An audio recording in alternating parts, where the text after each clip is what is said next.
మహాకృప వల్ల మనమందరము ఎంతో ఆసక్తితో ప్రార్థించి ఆశించిన మేరకు గత వారము 21వ సంఘ వార్షికోత్సవము రక్షణ స్వార్థ కూడికలు చాలా దేవునికి మహిమకరముగా జరిగినవి. అందును బట్టి ప్రభు నామానికి మనందరం కూడా మరొకసారి హృదయపూర్వకమైనటువంటి స్థుతులు స్తోత్రం చెల్లింపబాధ్యులమై ఉంటున్నాం. కొంచెం సౌండ్ పెంచు రమేష్.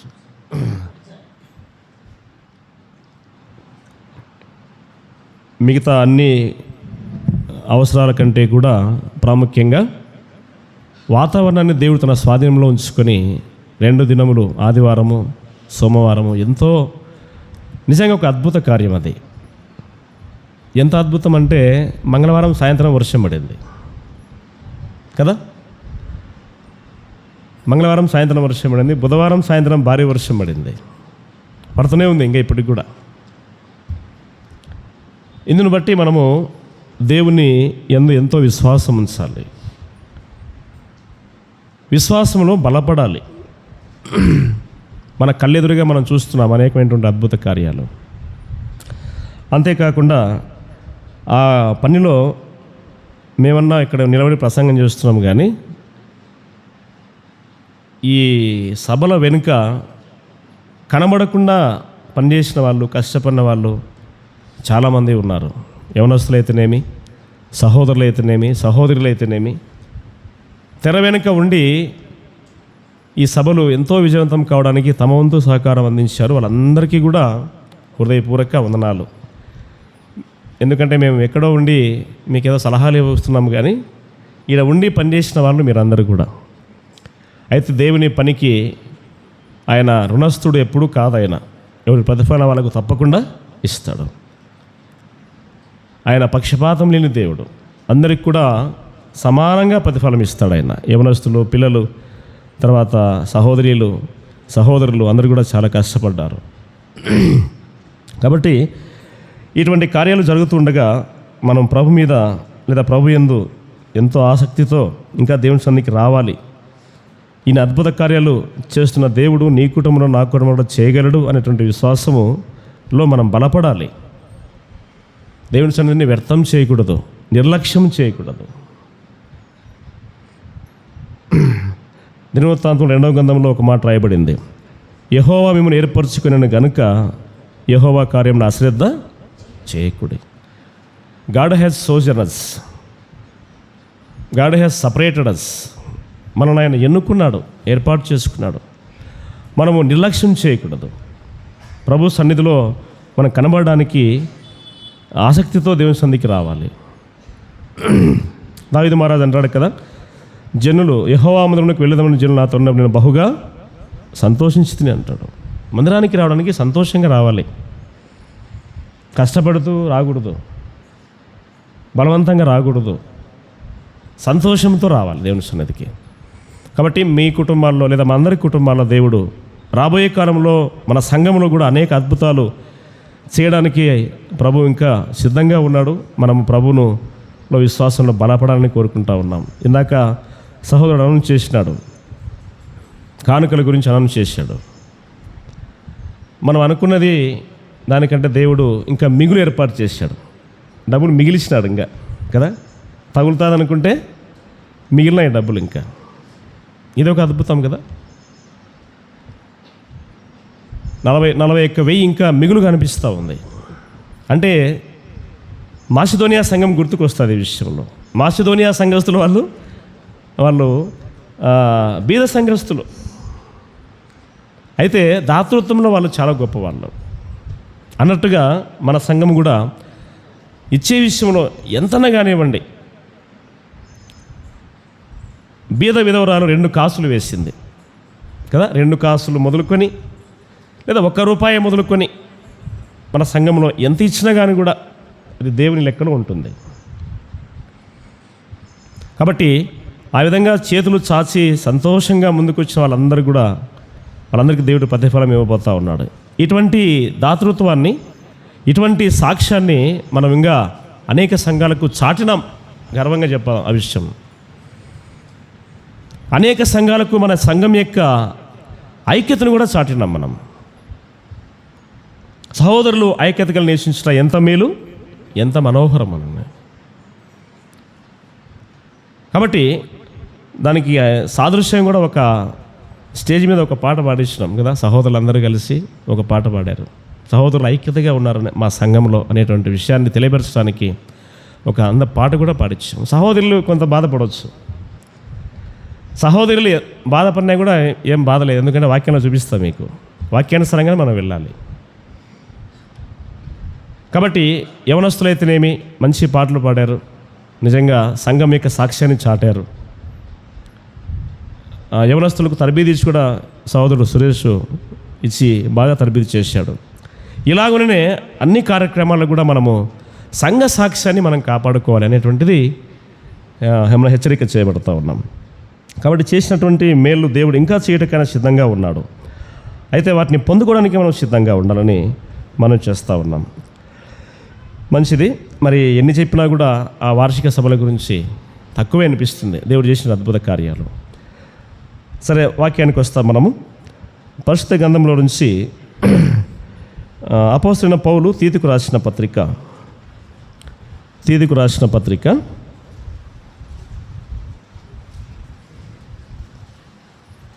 మొదటి అధ్యాయము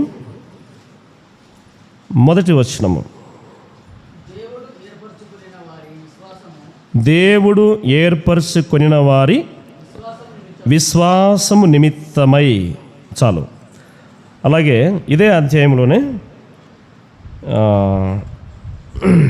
14వ వచనము చదవండి. 14వ వచనము.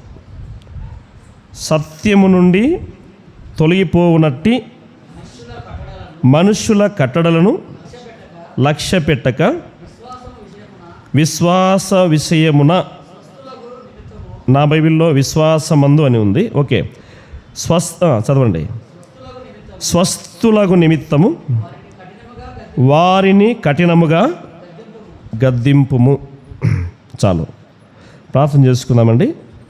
ప్రభు మనతో మాట్లాడినట్లు చిన్న ప్రార్థన చేసుకుందాం. ప్రేమ కలిగిన మా ప్రియ పరలోకపు తండ్రి, మహోన్నతుడైన మా గొప్ప దేవ, ఈ ఉదయకాల సమయంలో ప్రభు మీ పాద సన్నిధిలో మేము మీ పరిశుద్ధ నామమును గణపరిచి మహిమపరిచి ఆరాధించగలిగాం నాయనా, మీకు స్తోత్రం చెల్లిస్తున్నాం.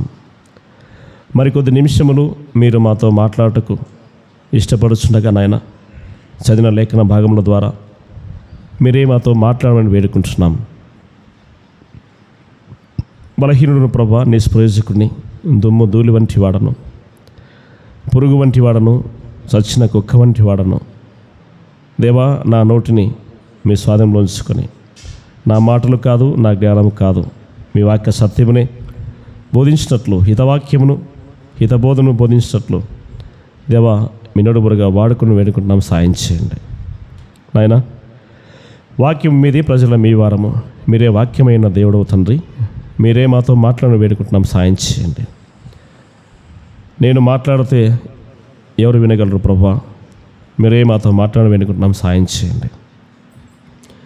మా మనస్సులు, మా చెవులు, మా హృదయాలు వాక్యం మీద ఉంచి ఆత్మీయ మేలు పొందుటకు సహాయం చేసి నడిపించమని మా ప్రభువైన యేసుక్రీస్తు ప్రభువారి శ్రేష్టమైన నామమున వినయంతో ప్రార్థించి వేడుకుంటున్నాం తండ్రి. ఆమేన్. మంచిది. ఈ పత్రిక ఎవరు రాశారు అంటే అందరూ చెప్పగలరు కదా. ఎవరు రాశారండి? పౌలు ఈ పత్రిక రాశాడు.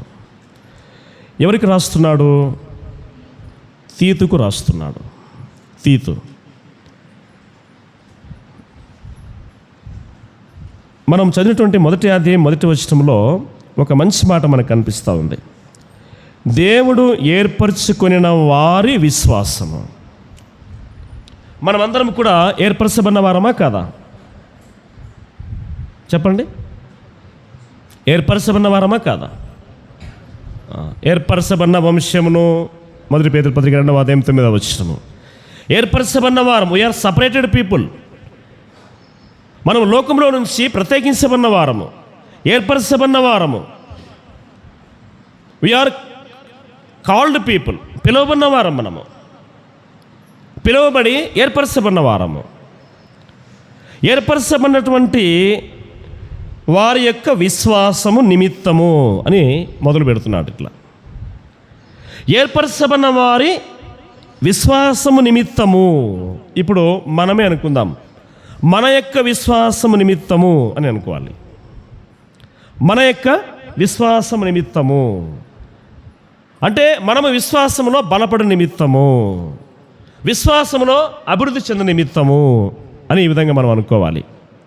ఇందాకే చెప్పాను, దేవుడు చేసినటువంటి గొప్ప కార్యములు మనం ఎంత నమ్మితే నీవు నమ్మినలా దేవుని మహిమను చూతువని మార్తమ్మతో అన్నాడు. నమ్మకమైన వానికి దీవెనలు మెండు అని మనం సామెతలో చూస్తాము. నమ్మిక మాత్రం ఉంచుము, నీవు స్వస్థపరచబడదు అన్నాడు. ఇలా చెప్పుకుంటూ పోతే విశ్వాసం విషయమై అనేక సంగతులు మనం చూస్తాము. అయితే ఇక్కడ ముఖ్యమైన విషయం ఏమిటంటే ఏర్పరచబడిన వారి యొక్క విశ్వాసము అని చూస్తూ ఉన్నాం. మనము కూడా ఏర్పరచబడిన వారమే కాబట్టి మన యొక్క విశ్వాసము నిమిత్తము అని ఇక్కడ పౌలు మొదలు పెడతా ఉన్నాడు. మనమందరము విశ్వాసమే.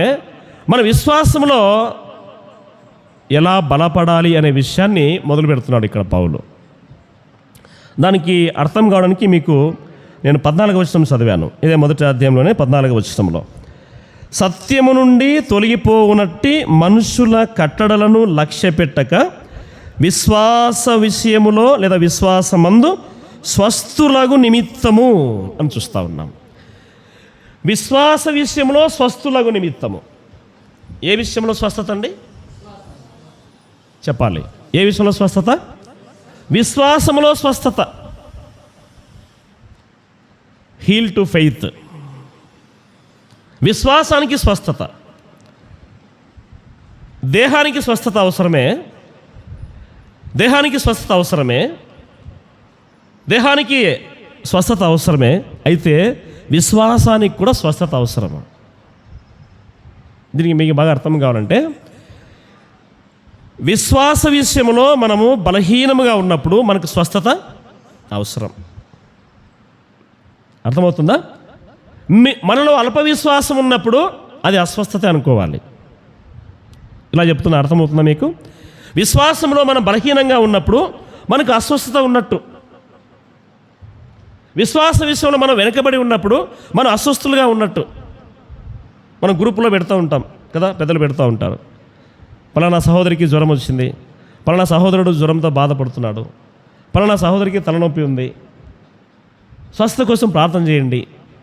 దేహానికి స్వస్థత కోసం మనము ప్రార్థన కోరుతూ ఉన్నాం. అయితే ఆత్మీయంగా లేదా మన విశ్వాసముకు స్వస్థత కావడానికి మనం ఎంత ప్రయత్నం చేస్తూ ఉన్నాం? విశ్వాసంలో స్వస్థత ఈనాడు విశ్వాసులకు చాలా అవసరమైంది. ఇంకా మీకు బాగా అర్థం కావాలంటే ఇక్కడ విషయాలు చాలా వివరంగా చెప్పుకుంటూ వస్తున్నాడు పౌలు తీతుకి. సరే, మరొక చిన్న ప్రశ్న వేస్తున్నాను మీకు. పౌలు సంఘాలకి పత్రికలు రాశాడు కదా, వ్యక్తులకు పత్రికలు రాశాడు, సంఘాలకు రాశాడు, వ్యక్తులకు రాశాడు. ఇక్కడ వ్యక్తికి రాస్తూ ఉన్నాడు, వ్యక్తి తీతు. అలాగే తిమోతికి కూడా రాశాడు. పౌలు ఎవరు అనే విషయాన్ని చిన్న ప్రశ్న వేస్తున్నాం మీకు. అంటే పౌలు ఎవరు అంటే ఏం చెప్తాం మనము? చెప్పండి, మీకు తెలిసిన మాటలే చెప్పండి. పౌలు ఎవరమ్మా? అది ఓకే. మారిన తర్వాత పౌలు వాక్యానుసారంగా పౌలు గురించి రాబడినటువంటి సత్యం ఏమిటి అని మనం చూస్తే, పౌలు ఎవరు చూడండి, మనం చూస్తాము. మొదటి కొరింథీ పత్రిక 4వ అధ్యాయము. What is the status of Paul in Jesus Christ? మొదటి కొరింథీ పత్రిక 4వ అధ్యాయం 1వ వచనం. మనం చదువుతుంటాం కానీ గమనించాం అన్నమాట, అంతే. ఇలాగున క్రీస్తు సేవకులమనియు. ఇప్పుడు ఈ సంఘానికి పత్రిక ఎవరు రాస్తున్నారండి? కొరింథీ సంఘానికి పత్రిక ఎవరు రాస్తున్నారు? పౌలు రాస్తూ ఉన్నాడు. పౌలు ఏమని మాట్లాడుతున్నాడు? ఈలాగున క్రీస్తు సేవకులమనియు. ఇప్పుడు పౌలు ఎవరండి? చెప్పండి. ఇప్పుడు చెప్పలేకున్నారు కదా, గట్టిగా చెప్పాలి. పౌలు ఎవరమ్మా? తెలుసుకోండి వాక్య సత్యాన్ని. పౌలు క్రీస్తు సేవకుడు. He is the servant of God. పౌలు క్రీస్తు సేవకుడు అనే విషయాన్ని ఇక్కడ స్పష్టంగా ఆయన స్వయంగా మాట్లాడుతూ ఉన్నాడు. క్రీస్తు సేవకులము అని చెప్తా ఉన్నాడు. సరే, మరొక మాట చూడండి. 1 తిమోతి పత్రిక 6వ అధ్యాయము. ఇంకా పౌలు ఎవరు? 6వ అధ్యాయం 11వ వచనం చూడండి.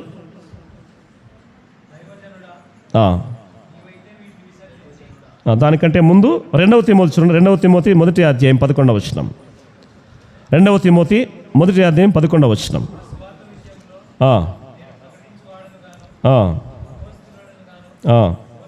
బోధకుడుగాను. పౌలు ఎవరండి? చెప్పండి, పౌలు ఎవరు? పౌలు సేవకుడు. తర్వాత పౌలు ఏమంటున్నాడు? నేను బోధకుడను. అంటే సేవకుడు సంఘములో ఎలా ఉండాలి? బోధకుడుగా ఉండాలి. అంటే సేవకుని యొక్క పాత్ర సంఘంలో ఏమిటి? బోధించేవాడుగా ఉండాలి. ఓకే, ఇందాక చదివారు, చదవండి. 1 తిమోతి పత్రిక 6వ అధ్యాయం 11వ వచనం. దైవజనుడా నీవైతే, చాలు. ఇక్కడ దైవజనుడా అంటా ఉన్నాడు. ఎవరిని అంటున్నాడు? తిమోతిని అంటా ఉన్నాడు. తిమోతి ఇప్పుడు ఎవరండి? నేను చెప్పడం కాదు, ఇక్కడేం చెప్పండి, వాక్యాన్ని బట్టి చెప్పండి. దైవజనుడు. ఆ లెక్కన పౌలు కూడా దైవజనుడే. ఆ లెక్కన తీతు కూడా దైవజనుడే. అంటే పౌలు సేవకుడిగా, దైవజనుడిగా, బోధకుడిగా సంఘాలకు ఈ పత్రికలు రాస్తూ ఉన్నాడు, వ్యక్తులకు ఈ పత్రికలు రాస్తూ ఉన్నాడు. తిమోతిని దైవజనుడని సంబోధించాడంటే తిమోతి కూడా ఎవరండి? దైవజనుడే. తీతు కూడా దైవజనుడే. సరే, ఈ విధంగా మనం గమనిస్తే పౌలు సేవకుడుగా, బోధకుడుగా, ఇంకా చూడండి, ఇదే 1 కొరింథీ పత్రిక 4వ అధ్యాయంలో చూస్తున్నాం. 1వ వచనంలో చదవండి, కంటిన్యూషన్ చదవండి. 1 కొరింథీ పత్రిక 4వ అధ్యాయం 1వ వచనం. ఇలాగున క్రీస్తు సేవకులమనియు దేవుని మర్మముల విషయంలో గృహ నిర్వాహకులము. ఇంకా ఏమంటున్నాడు పౌలు? గృహ నిర్వాహకులము. దేవుని పరిచర్య విషయంలో పరిచారకుడు, గృహ నిర్వాహకుడు.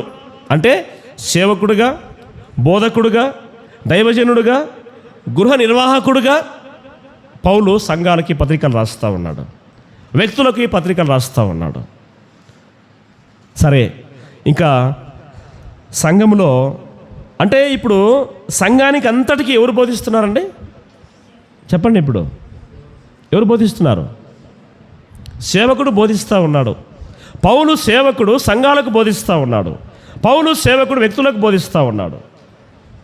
సంఘములో సేవకుని పాత్ర బోధకుడు అనే విషయాన్ని జ్ఞాపకం పెట్టుకోండి. సరే, ఇంకా సంఘంలో ఎవరెవరు ఉంటారు సేవకుని తర్వాత? జాగ్రత్తగా వినాలి ఈరోజు అన్ని విషయాలు. చూడండి, ఇదే తీతు పత్రిక. తీతుకు బోధిస్తూ ఉన్నాడు ఎవరు? పౌలు బోధిస్తూ ఉన్నాడు. 5వ వచనం చూడండి, 5వ వచనం. తీతు పత్రిక 1వ అధ్యాయం 5వ వచనం. నీకు ఆజ్ఞాపించిన ప్రకారము నీవు లోపముగా ఉన్న వాటిని గమనించండి. చాలు. తీతుకు బోధిస్తూ ఉన్నాడు పౌలు, నీవు లోపముగా ఉన్న వాటిని. అంటే లోపం అంటే ఏమిటండి? తప్పులు, ఇంకా ఏమిటి? సరి చేసుకోవలసినవి. లోపముగా ఉన్న వాటిని దిద్ది అని చూస్తా ఉన్నా. You have to correct the demerits. సంఘంలో ఏమేమి లోపాలు ఉన్నాయో నువ్వు వాటిని సరిదిద్దాలి అని బోధిస్తూ ఉన్నాడు.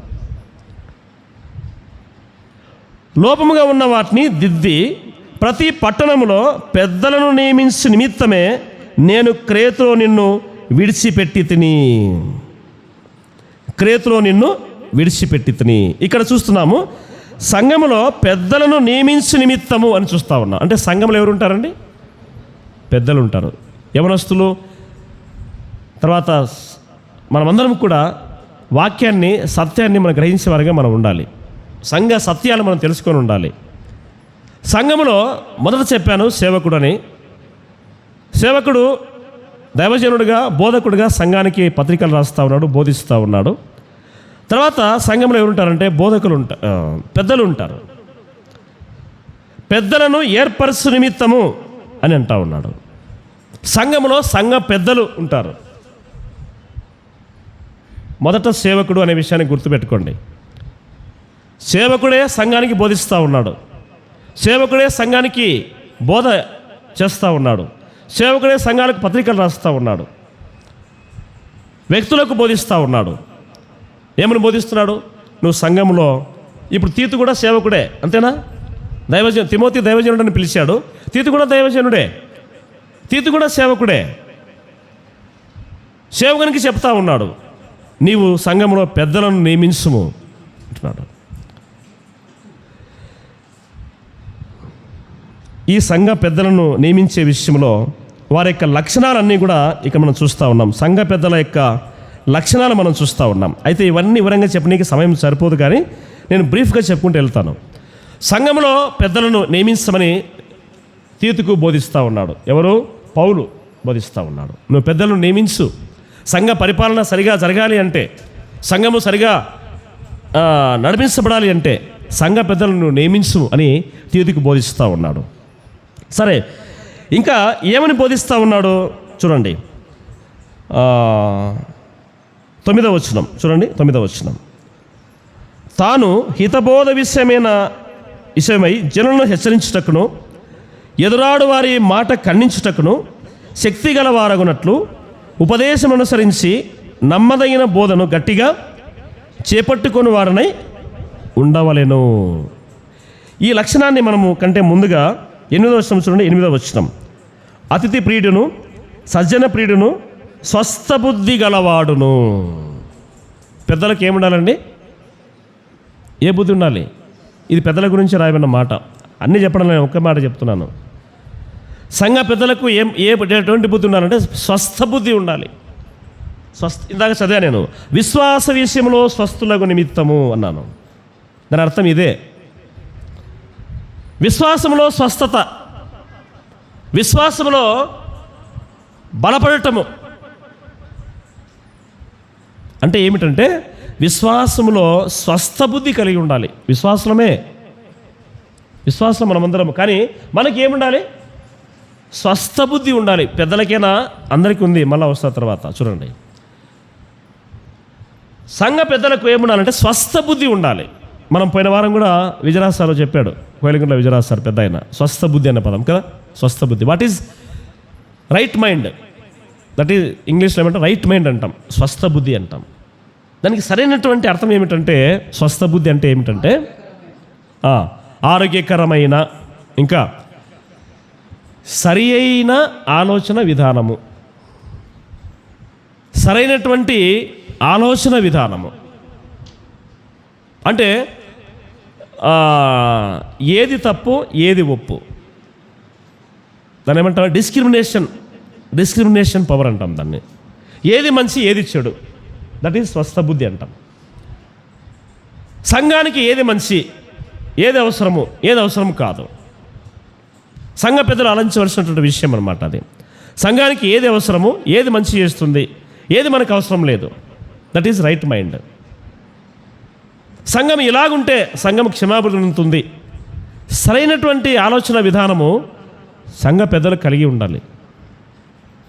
అలా ఉన్నప్పుడే సంఘము క్షమాభివృద్ధి పొందుతుంది. అందుకే విశ్వాస విషయంలో స్వస్థులకు నిమిత్తము అని చూస్తూ ఉన్నాం.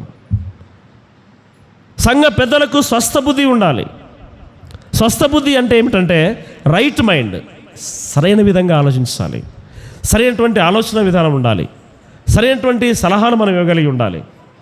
సంఘము అన్ని విధాలుగా క్షమాభివృద్ధి పొందినట్లు సరైన విధంగా మనం ఆలోచించి సరైనటువంటి ఆలోచనను తెలియజెప్పాలి. స్వస్థ బుద్ధి కలిగి ఉండాలి అని. ఇంకా అంతేకాదు, చూస్తున్నాము, హితబోధ విషయమై జనులను హెచ్చరించుటయందు ఎదురాడు వారి మాట ఖండించుటకును శక్తి గలవారగునట్లు ఉపదేశం అనుసరించి నమ్మదగిన బోధను గట్టిగా చేపట్టువాడై ఉండాలను. హితబోధ అంటే ఏ బోధ అండి? ఆరోగ్యకరమైన బోధ, అంటే మంచి బోధ. యేసుక్రీస్తు ప్రభువారు చేసినటువంటి బోధ మంచి బోధ, హితబోధ. అందుకే యోబు గ్రంథంలో ఒక మాట రాయబడింది, నిన్ను పోలిన బోధకుడు ఎవరు అంటాడు యోబు. ఆయన పోలిన బోధకుడు ఈ భూలోకంలో ఎవరూ లేరు. ఆయన మాటలు కనికరం గల మాటలు, ఆయన మాటలు దయగల మాటలు. ఆయన దయగల మాటలకు వారు ఆశ్చర్యపడి నేను చూస్తాను కదా. ఆయన మాట్లాడినట్టు లేదా ఆ మనుషుడు మాట్లాడినట్టు ఎవరును ఎన్నడూ మాట్లాడలేదు అని పట్టుకోనికి పోయిన బంటోతులు సాక్ష్యం ఇచ్చారు. ఆయనలాగా ఎవరు బోధించే వాళ్ళు ఈ భూలోకంలో ఎవరూ లేరు. అది హితబోధ. హితబోధ అంటే ఏమిటంటే మనుషులకు మేలు చేసేటువంటి బోధ, విశ్వాసులకు మేలు కలిగించేటువంటి బోధను హితబోధ విషయమై జనులను హెచ్చరించుము అని తీతుకు తెలియజేస్తూ ఉన్నాడు. సంఘ పెద్దలైనటువంటి వాళ్ళు కూడా మంచి బోధను సంఘంలో ప్రకటింపచేయుటకు ఆలోచన చేయాలి. స్వస్థ బుద్ధి కలిగి ఉండాలంటే అర్థం ఏమిటంటే సరైనటువంటి ఆలోచన విధానం చేయాలి అని చూస్తూ ఉన్నాం. ఇంకా చూడండి, ముందుకు రండి.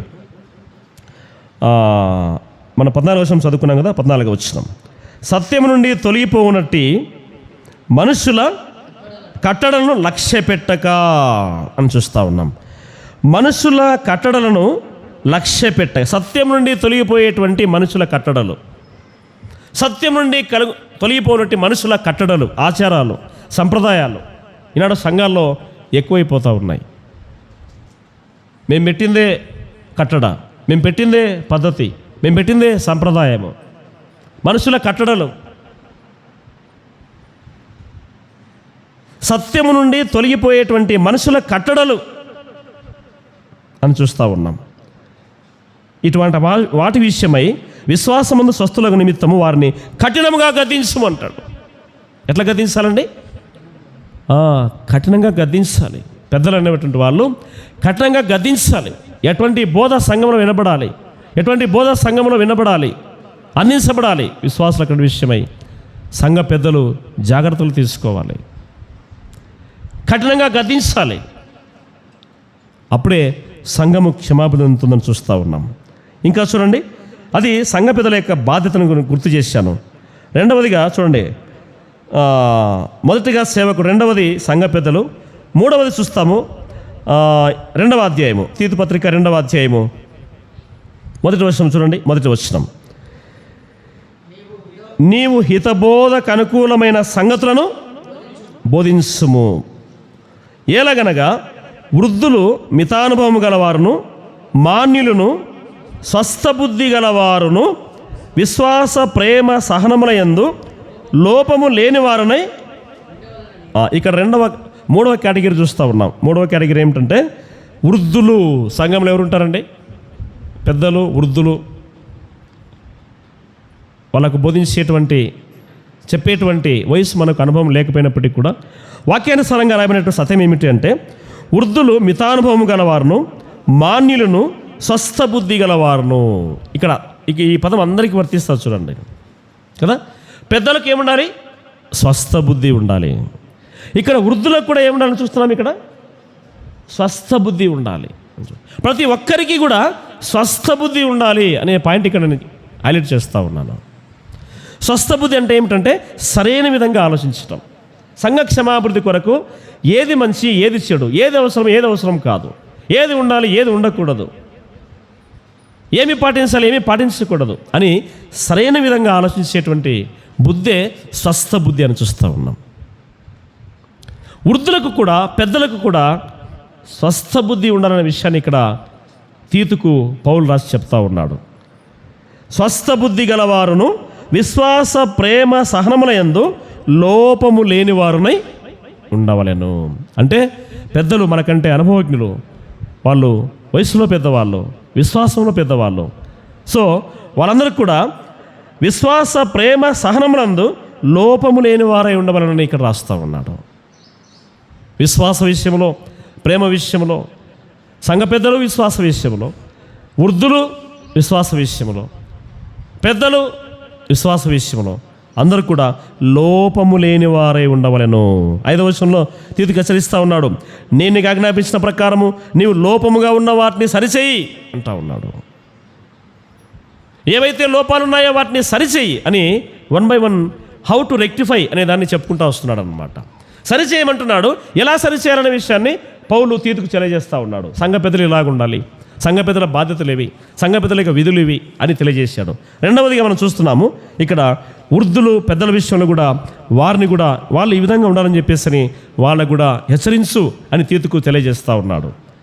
వాళ్ళు కూడా విశ్వాస విషయంలో, ప్రేమ విషయంలో లోపం లేని వారుగా ఉండాలి, పక్షపాతం లేని వారుగా ఉండాలి, అరకొర లేకుండా ఉండాలి, ప్రేమించేవారుగా ఉండాలి, సహనము కలిగి ఉండేవారుగా ఉండాలి. సహనం అంటే ఓర్పు, ఓపిక. సహనం విషయంలో అందరికీ కూడా మాదిరిగా ఉండాలని చెప్పేసి వృద్ధులను హెచ్చరిస్తూ ఉన్నాడు. నెక్స్ట్ 4వ కేటగిరీ చూడండి, 4th కేటగిరీ. అలాగుననే వృద్ధ స్త్రీలు కొండె కత్తెలను మిగుల మద్యపానాసక్తులై ఉండక ప్రవర్తన యందు భయభక్తులు గలవారై ఉండవాలని. చాలండి. వృద్ధ స్త్రీలు, ఫస్ట్ వృద్ధులు అన్నాడు అంటే అది సహోదరులకు వర్తిస్తుంది. ఇక్కడ వృద్ధ స్త్రీలు అన్నాడు, సపరేట్గా చెప్పాడు ఆయన. వృద్ధులు అంటే అందరూ వస్తారు, కానీ ఇక్కడ సపరేట్గా చెప్తున్నాడు వృద్ధ స్త్రీలు అని. అంటే వయసులో పెద్దగా ఉండేటువంటి అమ్మగారు లేదా పెద్దలు, వృద్ధ స్త్రీలు. ఇటువంటి లక్షణాలు మన సంఘాల్లో ఇక్కడ కనిపించవు, కానీ వారు సంఘానికి ప్రవర్తన విషయంలో భయభక్తులు గలవారే ఉండవాలని వారిని హెచ్చరించమని తెలియజేస్తాం. అంటే సంఘానికి మాదిరిగా యవనస్తులకైనా సహోదరులకి, యవన స్త్రీలకి వాళ్ళు మాదిరిగా ఉండాలని చెప్పేసి వాళ్ళని హెచ్చరించు అని తీతుకు తెలియజేస్తూ ఉన్నాడు.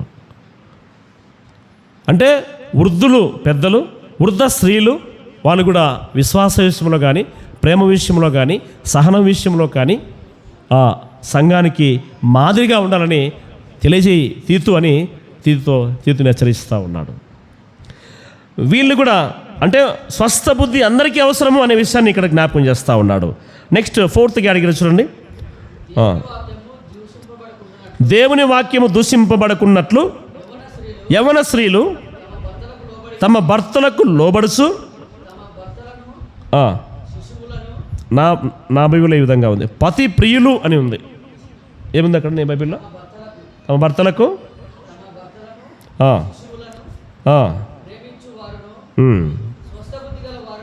చాలు. ఏముంది ఇక్కడ? ఇది ఎవరికండి? ఇది యవ్వన స్త్రీలు అని చూస్తూ ఉన్నాం. యవ్వన సహోదరీలు ఎలా ఉండాలన్న విషయాన్ని తీతును హెచ్చరించు అని సంఘంలో నువ్వు బోధ చెయ్యి అని పౌలు సలహా ఇస్తూ ఉన్నాడు. ఏమని ఇస్తున్నాడు చెప్పండి? యవన స్త్రీలు తమ భర్తలకు లోబడుచు శిష్యులను, భర్తను ప్రేమించాలి, పిల్లలను కూడా ప్రేమించాలి. కొత్తగా ఏం చెప్తున్నామన్నా మేము అదే చేస్తున్నాం అంటారు కదా. మేము చేసేది అదే అంటున్నారా? భర్తలను ప్రేమించాలి, పిల్లలను కూడా ప్రేమించాలి. ఇంకా ఏమంటున్నాడు? భర్తలకు లోబడుచు అంటున్నాడు. లోబడుచు పతి ప్రియులను, నా బైబిల్ ఈ విధంగా పతి ప్రియులను శిశు ప్రియులను అని ఉంది. భర్తను ప్రేమించేవారుగా ఉండాలి, పిల్లలను ప్రేమించేవారుగా ఉండాలి, స్వస్థ బుద్ధి ఉండాలి. ఏ బుద్ధి ఉండాలి? స్వస్థ బుద్ధి. చెప్పాను ఇంతకుముందే, పెద్దలకు స్వస్థ బుద్ధి ఉండాలి, వృద్ధులకు స్వస్థ బుద్ధి ఉండాలి, తర్వాత యవన సహోదరులకు కూడా స్వస్థ బుద్ధి ఉండాలి. అంటే సరైనటువంటి విధానం, అంటే సంఘం యొక్క క్షమాభివృద్ధిలో అందరి పాత్రను తెలియజేస్తూ ఉన్నాడు ఇక్కడ పౌలు తీతు ద్వారా. స్వస్థ బుద్ధి గలవారిని ఉండవలెను. అంతేకాదు, చూడండి, ఇంట ఉండి పవిత్రులను, ఇంట ఉండి పని చేసుకుని వారును మంచివారునై ఉండవలనని బుద్ధి చెప్పుచు. చాలు. ఇంట ఉండి పని చేసుకునేవారు యవన స్త్రీలు, యవన సహోదరులు ఇంట ఉండి పని చేసుకునేవారు. అంటే ఇప్పుడు హౌస్ వైఫ్స్ అంటాం, ఇంట్లో ఉండి పని చేసుకునే వాళ్ళు కదా. అలా కాకుండా ఇప్పుడు అవసరాన్ని బట్టి ఉద్యోగాలు కూడా చేస్తూ ఉన్నారు, అది వేరే విషయం. పని చేసేవారు ఉండాలి. ఇంట్లో ఉండి ఇంటి పని చేసుకునే వాళ్ళు, వాళ్ళకి ఎంత జీతం ఇచ్చినా తక్కువే కదా. ఉద్యోగస్తుల కంటే కూడా వాళ్ళకి ఎక్కువ జీతం ఇవ్వాలి. భర్త పని, పిల్లల పని, ఇంటి పని, అన్ని పనులు సహోదరులు చేస్తూ ఉంటారు. ఇంట ఉండి పని చేసుకోవడము, భర్తను ప్రేమించడము, భర్తకు లోబడి ఉండడము, పిల్లలను ప్రేమించడము, ద డ్యూటీస్ ఆఫ్ బిలీవర్. యవన సహోదరుల యొక్క, యవన విశ్వాసుల యొక్క విధులు అక్కడ తెలియజేస్తూ ఉన్నాడు. ఇంట ఉండి పని చేసుకునే వారును, మంచివారును, ఇంకా స్వస్థ బుద్ధి గలవారే ఉండాలి అని చూస్తూ ఉన్నాం. అంతేకాకుండా మంచి ఉపదేశము చేయువారునై ఉండవలనని. మంచి ఉపదేశం అంటే అర్థం ఏంటి? ఇక సహోదరులు కూడా బోధించవచ్చు. ఇప్పుడు అసలైన పాయింట్కి వస్తున్నాం. మనకు అవసరమైన విషయానికి వస్తున్నాము. సహోదరులు కూడా ఉపదేశించవచ్చు, బోధించవచ్చు కదా. అయితే ఎప్పుడు బోధించాలి, ఎక్కడ బోధించాలి అనే విషయాన్ని కూడా పౌలు క్లారిటీ ఇచ్చాడు ఆయన కదా. చూడండి, కొరింథీ పత్రిక, మొదటి కొరింథీ పత్రిక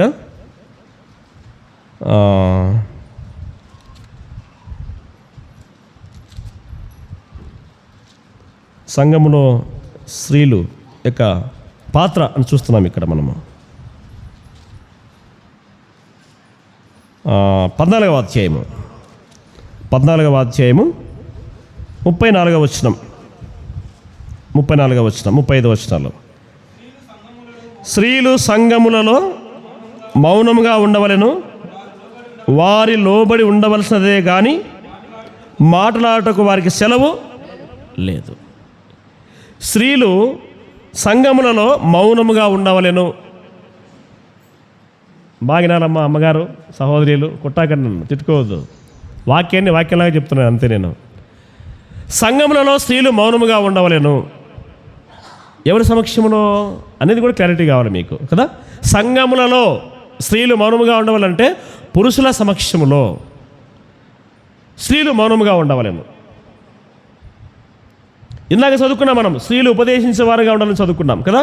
ఉపదేశించేవారుగా ఉండాలి. ఎవరు ఎప్పుడు ఉపదేశించాలి? సహోదరులు మాత్రమే ఉన్నప్పుడు ఉపదేశించాలి. స్త్రీలు మాత్రమే ఉన్నటువంటి కూడికల్లో ఉపదేశించవచ్చు. అంతేగాని సంఘములో స్త్రీలు మౌనముగా ఉండవలను, వారు లోబడి ఉండవలసినదే కానీ మాట్లాడటకు వారికి సెలవు. సంఘములో మాట్లాడటకు వారికి సెలవు లేదు. ఎవరైనా అడిగితే, ఎందుకమ్మ మీ సంఘాల్లో స్త్రీలు మాట్లాడరు, స్త్రీలు ప్రసంగాలు చేయరు, స్త్రీలు స్తుతులు చెల్లించారంటే మీరు చెప్పగలిగి ఉండాలి. వాక్యాన్ని ఎత్తి చూపించాలా. అందుకు చూపిస్తున్నా మీకు. అర్థమవుతుందా? స్త్రీలు ఉపదేశించాలి. ఎప్పుడు ఉపదేశించాలి అంటే స్త్రీలు మాత్రమే ఉన్నటువంటి, అందుకే స్త్రీల కూడికలు, స్త్రీల మీటింగులు జరుగుతుండేటువంటివి. స్త్రీలు ఉన్నప్పుడు బహిరంగంగా బోధించాలి, ఉపదేశించాలి. వాళ్ళు కూడా బోధించుకోవడానికి అవకాశం ఉంది. అయితే సంఘంలో మాత్రం స్త్రీలు మౌనంగా ఉండాలని ఇక్కడ చూస్తున్నాం. వారికి మాట్లాడటం కానీ సెలవు లేదు అంటా ఉన్నాడు. ఇంకా కిందికి రండి. ఇంకా వారు ఏమైనాను నేర్చుకొనగోరిన ఎడల ఇంట తమ భర్తలను బాగా వినాలి. ఏమైనా నేర్చుకోవాలంటే మీరు ఇంట్లో ఎవరిని అడగాలి? చెప్పరే, ఏమడగాలి ఆయన అంటారా? మాకు తెలియదా? నేను చదువుకోలేదా? మాకు చదువు రాదా? వస్తుంది. కానీ ఏమైనా ఇంకా నేర్చుకోవాలంటే వాక్యానుసారంగా మీరు ఎవరిని అడగాలి? భర్తలు ఇంట్లో అడగండి. అంతేగాని సంఘంలో మాత్రము మీకు సెలవు లేదు. మీరు ఏమైనా నేర్చుకోవాలంటే తమ భర్త, ఎంత క్లియర్గా రాశాడండి పౌలు కదా. ఇటువంటి వస్తాయని ముందే రాశాడు ఆయన.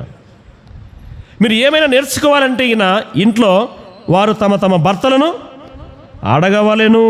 ఇంకా అసలైన మాట వినండి, బాగా వినండి. సంఘములో స్త్రీ మాటలాడుట అవమానము. ఇది చెప్తే సహోదరులకు కోపం వస్తుంది కదా. నిజంగా కోపం వస్తుంది. పౌలు ఏడనంటే ఈ పాటికి ఎంటబడింది రేమో. మేమేం తక్కువరా అని నాకు అనిపిస్తుంది. ఎందుకు ఈ సత్యాన్ని పరిశుద్ధంలో రాయించాడో తెలియదు, కానీ నేను ఊరికే చెప్తున్నాను. స్త్రీలు ఎందుకు మౌనంగా ఉండవలను, లేదా మాట్లాడట అవమానము సంఘములో అని ఎందుకు చెప్పాడో తెలియదు, కానీ దానికి మూలవాక్యము నాకు ఆదికాండమే గుర్తొస్తున్నారు ఎప్పుడు కూడా కదా. అవ్వ మాట్లాడి ఏం చేసింది? పండు తిని ఆమె తినడమే కాకుండా ఊరుకోయే పెట్టిందా లేదా? ఏదో పాపం పొద్దున సాయంత్రము యెహోవా దేవుడు వస్తూ ఉంటే చల్లని పూటలో ఇద్దరు ఫ్రెండ్స్ లాగా మాట్లాడుకునేవాళ్ళు, ఒక స్నేహితులాగా మాట్లాడుకునేవాళ్ళు. ఏమాదాం బాగున్నావా, బాగున్నా, తిన్నావా, ఇట్లా జనరల్గా. అంటే అంత సన్నిహిత్యాన్ని దూరం చేసింది ఎవరు? దేవునికి పురుషునికి ఎడం చేసింది ఎవరు? అవనే. అందుకే మీరు అమౌనంగా ఉండాలా. అర్థమవుతుందా? నేను అనుకుంటుంటా ఆ విషయం అన్నమాట. అవ్వ ఊరికి ఉండడానికి అనవసరంగా ఆదామును చేసింది. పాపం ఆదాము ఏమన్నా మాట్లాడినాడా? వద్దులేవే దేవుడు చెప్పినాడు తింటే ఏమైతే అన్నాడా? ఓకే అన్నాడేమో తెలియదు, ఊరికి ఉండను నీకు తెలియదు. ఓకే అనింటాడేమో ఆదాము, వద్దులేవి అనింటాడేమో.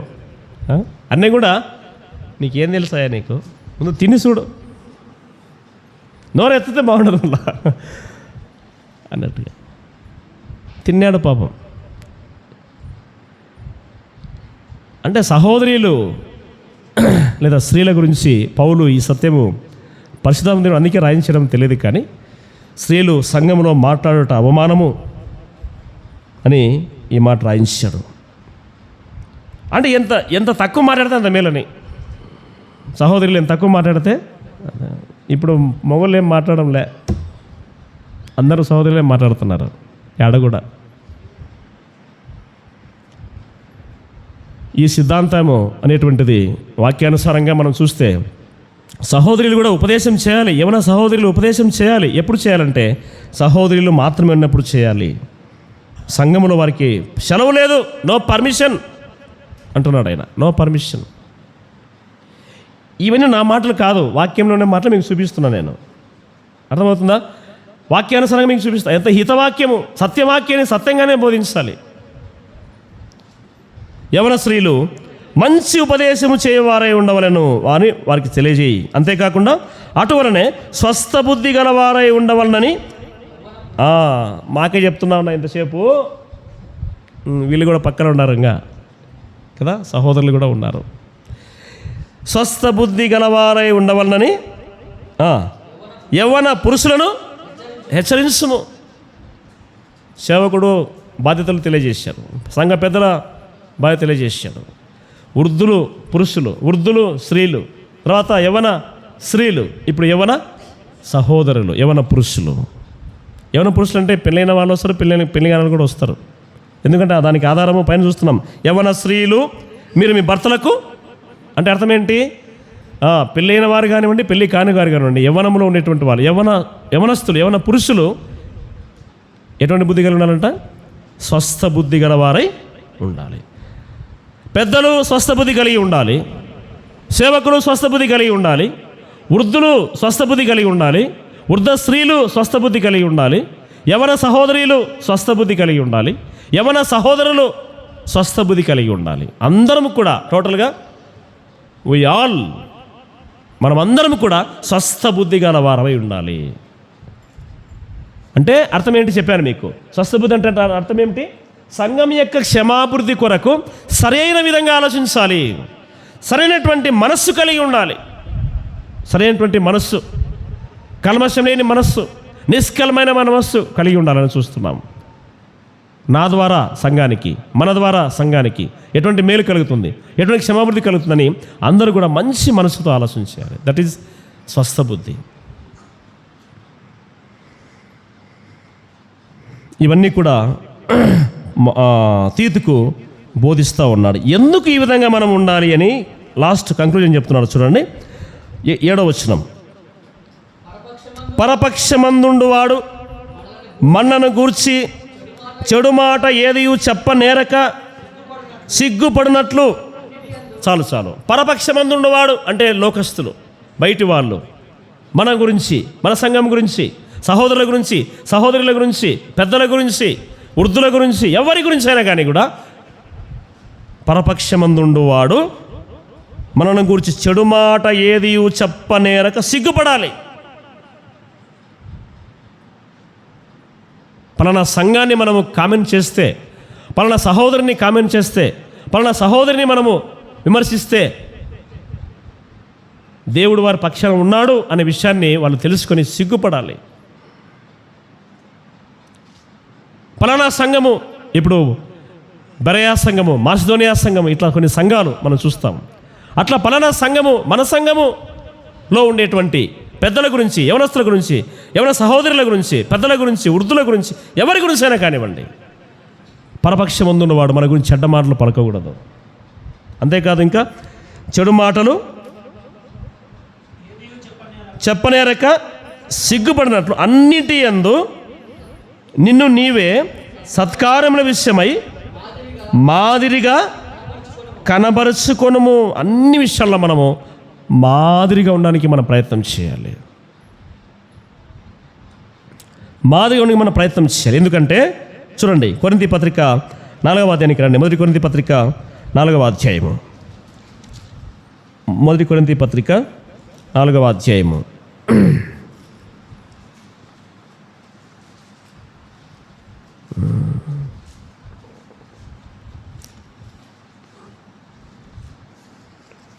నాలుగవ అధ్యాయము, సరే క్షమించండి, 14వ అధ్యాయము. 14వ అధ్యాయము 41వ వచనం. ఎందుకు ఆ విధంగా మనము నడుచుకోవాలి అంటే ఇక్కడ ఒక మంచి మాట మనకు రాయబడింది. 14వ అధ్యాయం 40వ వచనం, చివరి వచనం. కాబట్టి నా సహోదరులారా, ప్రవచించుట ఆసక్తితో అపేక్షించుడి, భాషలతో మాట్లాడుట ఆటంక పరసకుడికి కానీ సమస్తమును మర్యాదగాను క్రమముగాను జరగనివుడి. సమస్తం ఎలా జరగాలంట? క్రమముగా జరగాల, మర్యాదగా జరగాలి. సంఘములో ప్రతి కార్యక్రమం కూడా సమస్తమును క్రమముగాను మర్యాదగాను జరగనివ్వండి అని కొరింథీ సంఘానికి హెచ్చరిక చేస్తూ ఉన్నాడు. కొరింథీ సంఘానికి పౌలు హెచ్చరిక చేస్తున్నాడు అన్నమాట. సమస్తము కూడా మీరు ఏం చేసినా కానీ కూడా, మీరు ఏమి చేసినా కూడా సమస్తము క్రమంగా చేసుకోండి, క్రమంగా చేసుకోండి, పద్ధతిగా చేసుకోండి, మర్యాదగా చేసుకోండి, ఎవరు కూడా మిమ్మల్ని వేలుపెట్టి చూపించకుండా చేసుకోండి అనే విషయాన్ని ఇక్కడ పౌలు కొరింథీ సంఘానికి ప్రత్యేకంగా రాస్తూ ఉన్నాడు అన్నమాట. చూడండి, మొదటి కొరింథీ పత్రిక 5వ అధ్యాయంలో ఒక మాట చూస్తాం. మొదటి కొరింథీ పత్రిక 5వ అధ్యాయము 6వ వచనం చూడండి.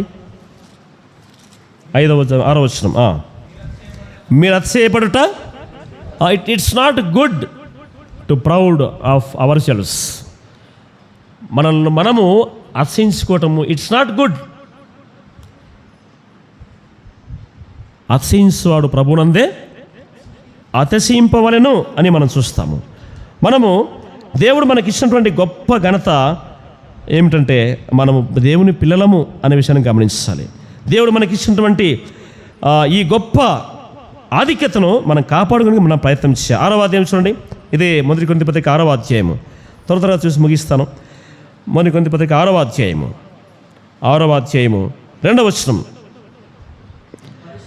పరిశుద్ధులు లోకమునకు తీర్పు తీర్చుదురని మీరు ఎరుగరా. చాలు. పరిశుద్ధులు ఎవరికి తీర్పు తీరుస్తారండి? మనము లోకానికి తీర్పు తీర్చేవాళ్ళం. మనము లోకానికి తీర్పు తీర్చేటువంటి వాళ్ళం. 1000 ఏళ్ల పరిపాలనలో లోకానికి మనం తీర్పు తీర్చేటువంటి వాళ్ళము. ఇటువంటి గొప్ప ఘనత మనకు దేవుడు ఇచ్చాడు. జడ్జి అనేటువంటి వాడు, ఫర్ ఎగ్జాంపుల్ మీకు బాగా అర్థం కావాలంటే, జడ్జి ఇక్కడ ఉంటాడు, కింద లాయర్లు ఉంటారు, బోన్లో ముద్దాయిలు ఉంటారు కదా, బోన్లో ముద్దాయిలు ఉంటారు. జడ్జి న్యాయం తీర్చేవాడే కానీ న్యాయం పొందుకునేవాడు కాదు.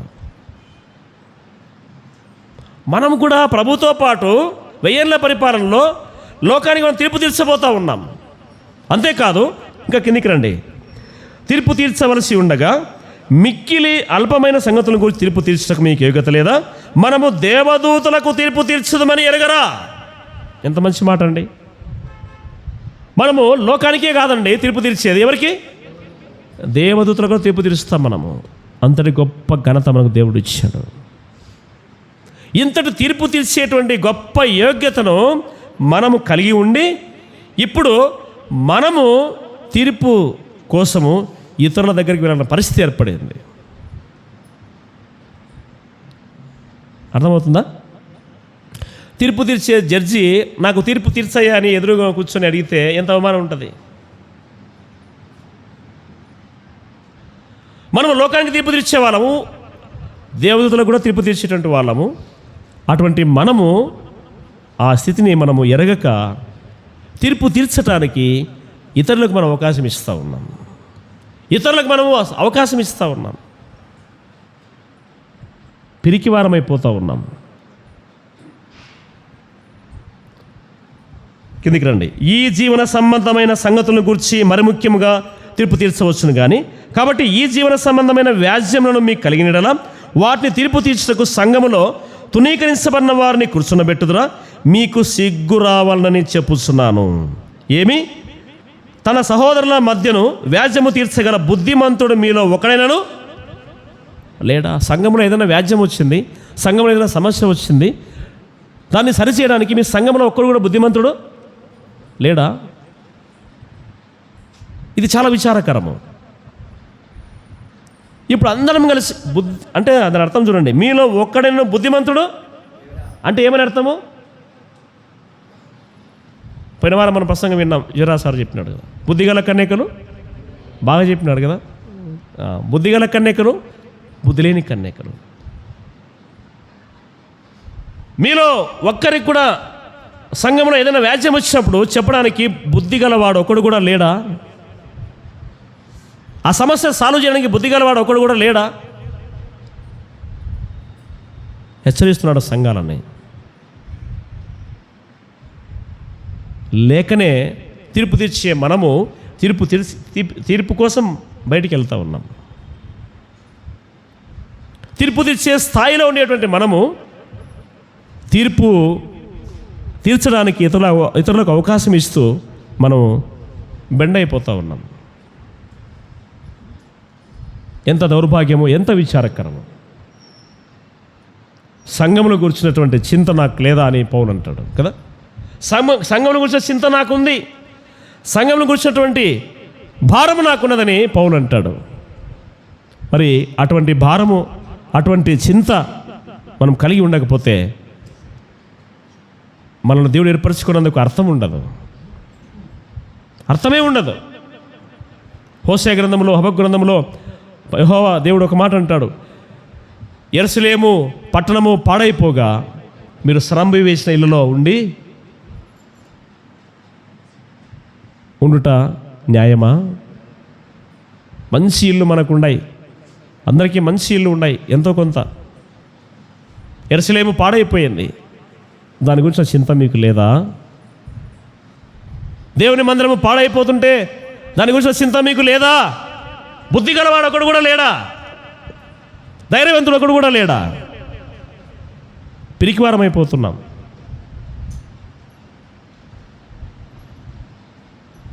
మీకు చాలాసార్లు గుర్తు చేసినాను. 21వ ప్రకటన గ్రంథం 21వ అధ్యాయంలో అక్కడ వచ్చిన రాయి, పిరికివారును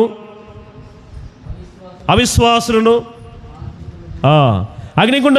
అగ్నిగుండకంలో పడవేయబడే వారి లిస్టులో ఫస్ట్ ఉండేవాళ్ళు పిరికి వాళ్ళే. విశ్వాసులు పిరికి వాళ్ళు అయిపోతూ ఉన్నారు. వ్యాజ్యమును సరిచేసుకోవాల్సిన వాడు బుద్ధిమంతుడు మీలో ఒకడు కూడా లేడా? సంఘమును మూతబడుతుండగా, యెరూషలేము పాడైపోతుండగా సరంబి వేసే ఇళ్ళలో మీరు ఎలాగుంటారండి? ఎలా నెమ్మదిగా ఉంటారు? ఎలా సౌఖ్యంగా ఉంటారు? ఎలా చింత లేకుండా ఉంటారు? మీకు చింత లేదా అని పౌలు మీకు సిగ్గు రావాలని ఏ మాట చెప్తున్నా అంటున్నాడు. నా మాట కాదు అది, పౌలు చెప్పే మాట. ఏం రావాలండి? మీకు సిగ్గురానికి మాట చెప్తా ఉన్నాను. మీలో బుద్ధిమంతుడు ఒకడు కూడా లేడా? ఈనాడు నిజంగా తీర్పు తీర్చవలసిన మనము తీర్పు తీర్చడానికి అవిశ్వాసులకు అవకాశం ఇస్తున్నాం, అన్యులకు అవకాశం ఇస్తూ ఉన్నాం, పిరికివారం అయిపోతూ ఉన్నాం. సంఘమును గురించిన చింత, సంఘం గురించిన భారము మనం కలిగి ఉండలేకుండా పోతున్నాం. పిరికివారు దేవునికి ఎంత మాత్రం ఇష్టమైన వారు కారు. ఇంకా అంటున్నారు చూడండి, ముగిస్తాను. మరి అవిశ్వాసులు ఎదుటనే వ్యాజ్యమాడుతున్నారు. ఎవరి దగ్గర వ్యాజ్యమాడుతున్నారండి విశ్వాసులు? బాగా వినాలమ్మా. మీరు కొట్లాడుతున్నారు ఇళ్ళకాడ ఏమన్నా కదా. మీ ఇంటి పక్కల అవిశ్వాసులు ఉంటారు, నమ్మని వాళ్ళు ఉంటారు, ఇంటి ఎదురుగా నమ్మని వాళ్ళు ఉంటారు. వాళ్ళ ఎదురుగానే రోజు కొట్లాడుకుంటూ ప్రార్థనకు రమ్మంటే వస్తారా?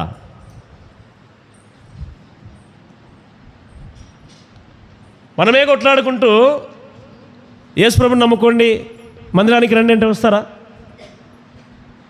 అవిశ్వాసం ఎదుట మీరు వ్యాజ్యం ఆడుతూ ఉన్నారు.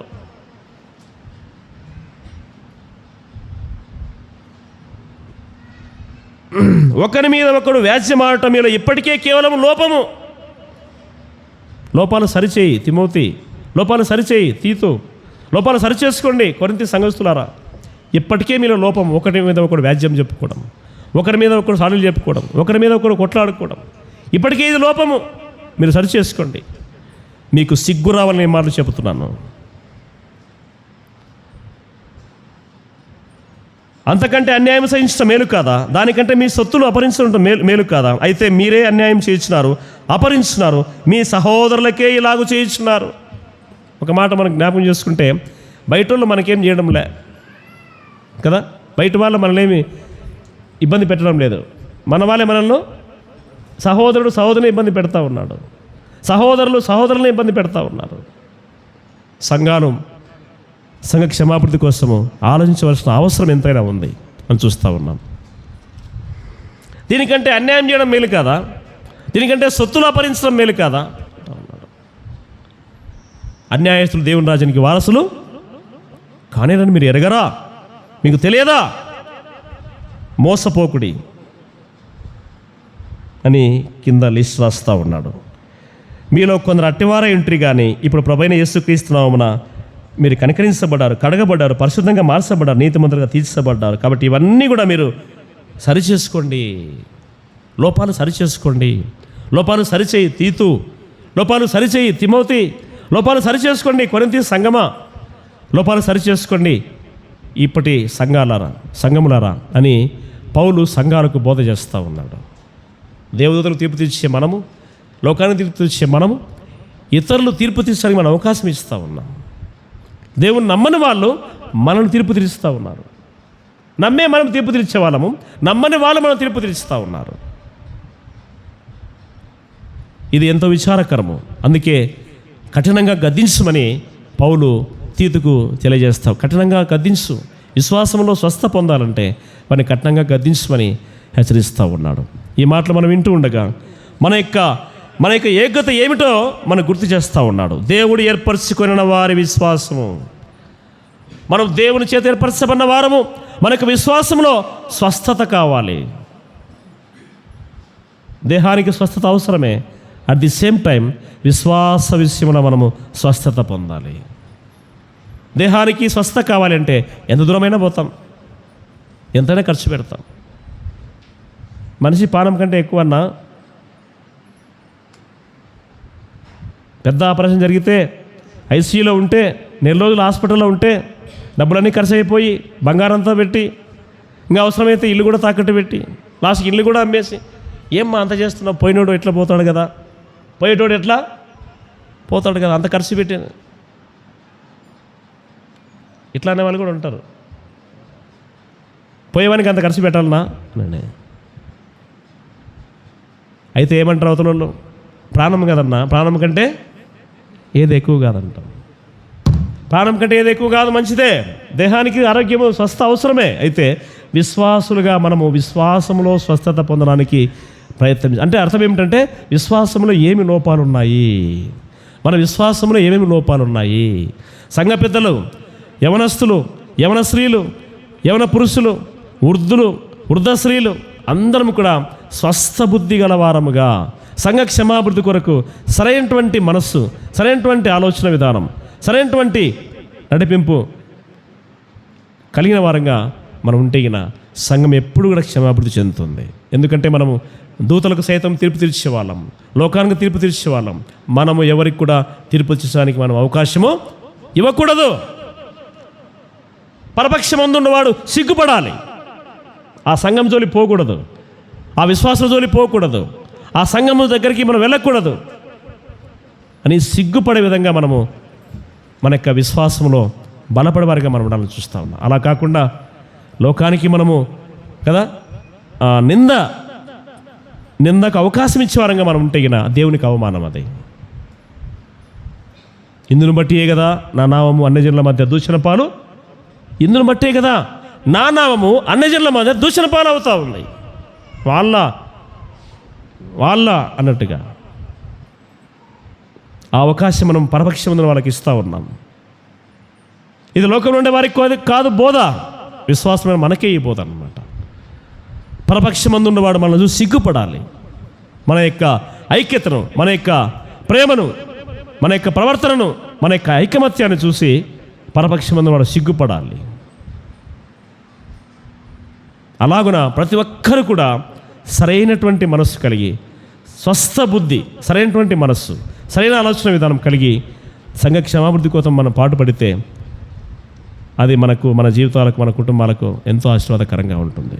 అటు గొప్ప భాగ్యము దేవుడు మనకు దయచేయను గాక. ప్రభు ఈ మాటలు మన కోసము దీవించును గాక.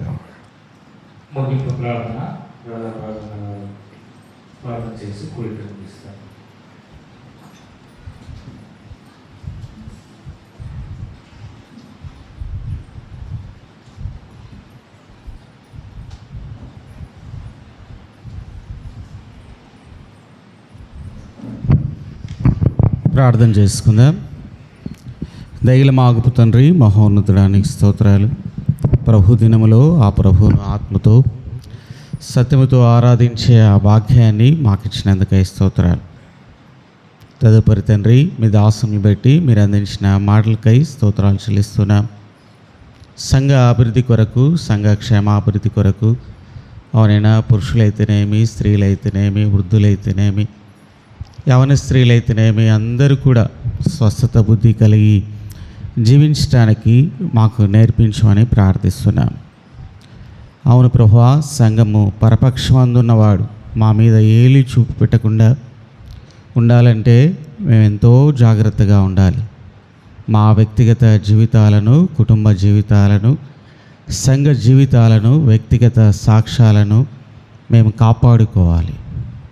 సంఘ సాక్ష్యం ఎక్కడా ఎప్పుడు కూడా దెబ్బతినకుండా దానిని కాపాడి పరపక్షమందున్నవాడు లోపం ఎత్తి చూపకుండా ఉండడానికి సహాయం చేయండి. వాక్యం చెప్పిన దాసుని మీరు బలపరచండి. సంఘం క్షేమాభివృద్ధి కొరకై ఇంకా మీరు బహుగా వాడుకోమని ప్రార్థిస్తున్నాం. చేరువచ్చిన బిడ్డలందరినీ దీవించండి. అనారోగ్యంగా ఉన్నవారిని కాపాడండి. రాలేని వారికి మంచి అవకాశం దయచేయండి. ఇందిరమ్మ కాలంలో జరుగుతున్న పరిచర్యను దీవించండి. గత వారంలోనూ ఈ దినమంతట్లోనూ మీరు చేసిన ప్రతి మేలు ఉపకారంకై స్తోత్రాలు చెల్లిస్తున్నాం. ఈ వారం అంతట్లో కూడా మా పనిపాటల్లోనూ ఆధ్యాత్మిక జీవితంలోనూ మీరే మాకు తోడై ఉండి నడిపించి చేరువచ్చిన ప్రతి బిడ్డను దీవించమని శక్తిగల యేసు నామమున అడిగి ప్రార్థిస్తున్నాం తండ్రి. ఆమేన్. అందరికీ వందనాలండి.